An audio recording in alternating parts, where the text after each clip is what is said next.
Everyone, this is Muskan Pravesh. Welcome you all on your own YouTube channel be prudent. So आज का इस video हम बताने वाले हैं कि ईएमयू एंट्रेंस एग्जामिनेशन के बाद एडमिशन में क्या क्या डॉक्यूमेंट रिक्वायर्ड होती है। ये वीडियो बताना इसलिए स्पेशली क्योंकि बच्चों के ऊपर एंट्रेंस का प्रेशर होता है। बच्चे एंट्रेंस में लगे रहते हैं कि एंट्रेंस दे, सेलेक्टेड हो जाए, लिस्ट में नाम आ जाए, हॉस्टल अलॉट हो जाए, लेकिन वो ये भूल जाते हैं कि एडमिशन के वक्त डॉक्यूमेंट्स भी रिक्वायर है। अगर इसमें से कोई भी डॉक्यूमेंट्स आपका नहीं हुआ तो आपके सेलेक्टेड होने के बाद भी एडमिशन कैंसिल होने के चांसेस रहते हैं। ये मैं ऐसे ही नहीं बता रही हूँ, मैंने 3-4 साल से ऐसे रिकॉर्ड्स रहे हैं और मैंने पूछ के, मैंने आसपास इन्फॉर्मेशन कलेक्ट करके पता किए कि डॉक्यूमेंट्स कितनी ज्यादा जरूरी रोल प्ले करते हैं। तो एडमिशंस के बाद आपके पास इनफ टाइम होता है, काउंसलिंग से पहले आपको सारे डॉक्यूमेंट्स आपके पास रख लेने हैं। तो मैं 1 बाय 1 करके आपको बताती हूँ कि कौन कौन सी चीजें जरूरी है और लास्ट में मैं कट ऑफ के बारे में बताऊंगी और सीट्स के बारे में बताऊंगी।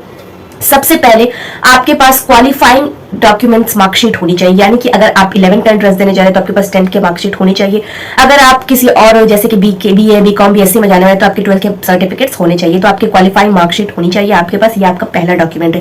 दूसरा, आपके पास 4 फोटो होनी चाहिए जिसपे आपके साइन होते हैं। वो तो फोटो आप निकलवा लेंगे, तो फिर भी इसको आप इग्नोर नहीं कर सकते, वो आप रखिएगा। तीसरी है कि टीसी चाहिए आपको और आपके माइग्रेशन चाहिए आपके स्कूल से। ये तो आप काउंसलिंग के वक्त कर सकते हैं। ऐसा ना हो कि एडमिशन के वक्त आप जा और आपके स्कूल वाले आपको टीसी माइग्रेशन देने से मना कर दे, तो फिर एडमिशन में आप फंस सकते हैं। तो इसलिए आप एंट्रेंस एग्जामिनेशन देने जाइए, उसके बाद अपने स्कूल से टीसी माइग्रेशन वगैरह मांग लीजिएगा। नेक्स्ट, आपकी कैटेगरी सर्टिफिकेट होनी चाहिए। कैटेगरी सर्टिफिकेट यानी कि आप जनरल कैटेगरी से बिलोंग करते हैं, एससी एसटी से बिलोंग करते हैं या ओबीसी से बिलोंग करते हैं, तो उसके आपके पास सर्टिफिकेट होनी चाहिए। जनरली बच्चे क्या करते हैं कि 5 साल, 6 साल, 7 साल पुराना सर्टिफिकेट ला देते हैं, जिसकी वजह से एडमिशन के प्रोसीजर में काफी दिक्कत आती है और कभी कभी तो कैंसिल हो जाती है। तो आपके जो कैटेगरी सर्टिफिकेट होनी चाहिए वो अंडर ईयर्स होनी चाहिए, ठीक है। नेक्स्ट है 2 self attach envelope. 2 self attach envelope चाहिए जिसपे आपके 22 रुपए के पोस्टल स्टैंप्स लगेंगे। ये सेल्फ अटैच एनवेलप क्या होते हैं कि आपके कोई भी आप एनवेलप ले सकते हैं, A4 मत लीजिएगा, वो थोड़े से छोटे हो जाएंगे। तो सेल्फ अटैच एनवेलप का काम यही होता है कि जब आप हॉस्टल अलॉटमेंट में जाते हैं तो उसमें जरूरत पड़ती है, या फिर आपके घर कभी कंप्लेन जाना हो या फिर कोई इन्फॉर्मेशन, कोई नोटिस जानी हो, तो उसके लिए जरूरी पड़ता है। बस जानकारी में तो कभी आया नहीं होगा।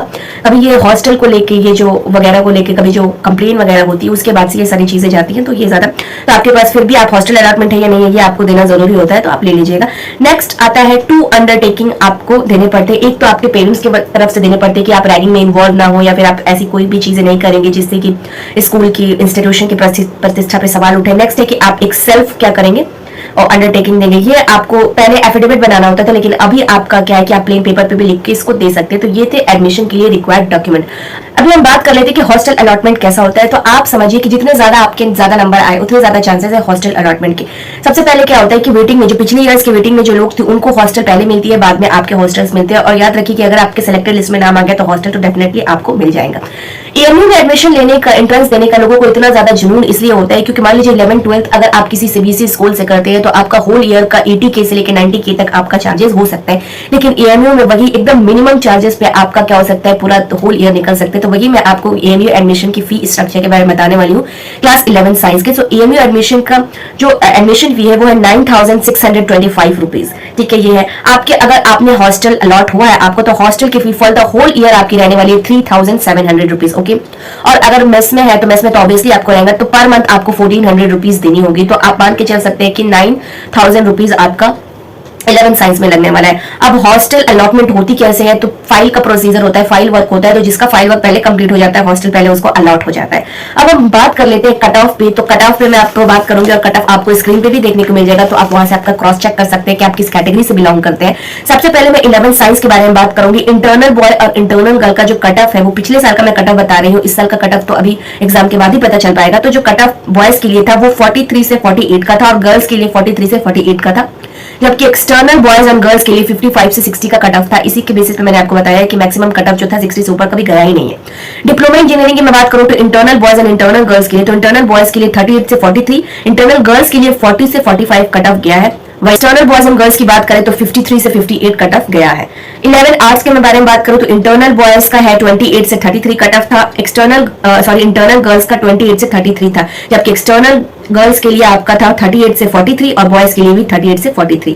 11 कॉमर्स की मैं बात करूं तो इंटरनल बॉयज के लिए 33 से 39 कट ऑफ था, गर्ल्स के लिए 35 से 40 था, जबकि एक्सटर्नल बॉयज के लिए 43 से 48 एंड एक्सटर्नल गर्ल्स के लिए 40 से 45 कट ऑफ था। अब मैं आपको सीट्स अवेलेबल के बारे में बता देती हूँ, तो आप स्क्रीन पे देखिए 11 साइंस एडमिशंस के लिए बॉयज के पास टोटल, बॉयज के लिए टोटल 755 सीटें है, वहीं गर्ल्स के पास 480 सीटें ही अवेलेबल है। 11 आर्ट्स के बारे में बात करेंगे तो बॉयज के लिए 160 सीटें है, गर्ल्स के लिए 140।